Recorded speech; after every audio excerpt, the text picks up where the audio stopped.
জামালপুরে নিরাপত্তার দাবিতে দ্বিতীয় দিনের মতো চলছে গণপরিবহন ধর্মঘট। বাসে অগ্নিসংযোগ ও শ্রমিকদের ওপর হামলাকারীদের গ্রেফতারের দাবিতে স্মারকলিপি দিয়েছে বাস মালিক সমিতি। সকালে জামালপুর থেকে রাজধানী ঢাকা সহ সারা দেশের সাথে বাস চলাচল বন্ধ ঘোষণা করে জেলা বাস মিনিবাস মালিক সমিতি। গত ২রা মার্চ জামালপুর সদর উপজেলার শরীফপুর এলাকায় রাজীব পরিবহনের একটি বাসের সাথে ইজিবাইকের মুখোমুখি সংঘর্ষ হয়। এতে ইজিবাইক চালকের মৃত্যু হলে বাসে আগুন দেয় বিক্ষুব্ধ জনতা। এছাড়া গতকাল রাজীব বাসের সকল সার্ভিস বন্ধ সহ গণপরিবহন সংস্কারের ৬ দফা দাবিতে জেলা বৈষম্য বিরোধী ছাত্র আন্দোলনের ডাকে অবরোধ চলাকালে বাস শ্রমিকদের সাথে ধাওয়া পাল্টা ধাওয়ার ঘটনায় এক শ্রমিক আহত হয়। এই ঘটনাতে ধর্মঘটে নামে শ্রমিকরা। এখন আমরা যে ঢাকা যাবো এতে বিশৃঙ্খলার কারণে ঢাকা আমাদের যাওয়া পারতেছি না।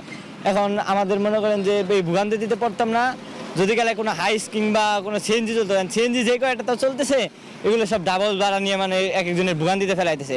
অনেকক্ষণ ধরে ধরে রয়েছে, কোনো গাড়ি ঘুরে চলে না।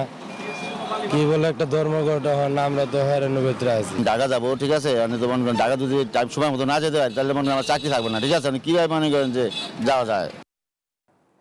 দর্শক, যেমনটা জানাচ্ছিলাম, জামালপুরে বৈষম্য বিরোধী ছাত্র আন্দোলনের নেতাকর্মীদের সঙ্গে শ্রমিকদের সংঘর্ষের জেরে জামালপুর থেকে সব রুটে দূরপাল্লার বাস চলাচল বন্ধের ঘোষণা দিয়েছে বাস মিনিবাস মালিক সমিতি।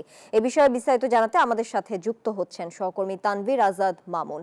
মামুন, বাস চলাচল বন্ধে ভোগান্তি কতটা হয়েছে আর প্রশাসন এই বিষয়ে কি বলছে, বিস্তারিত জানাবেন।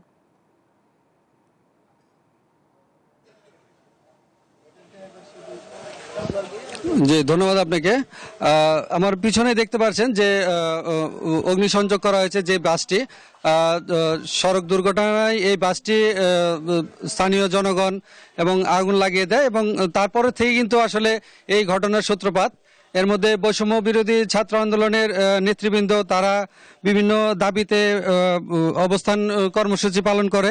সেই সাথে শ্রমিকেরা তাদের সঙ্গে কথা বলতে গেলে সেখানে বাকবিতণ্ডা শুরু হয়। এরপরেই শ্রমিকেরা তাদের দাবির জন্য যে নিরাপদভাবে রাস্তায় চলতে পারবে এই প্রশাসনের কাছে এই দাবিতে আসলে ধর্মঘট তারা চালু করে এবং বৈষম্য বিরোধীরা বেশ কিছু দাবি দেওয়া তাদের কাছে রেখেছেন।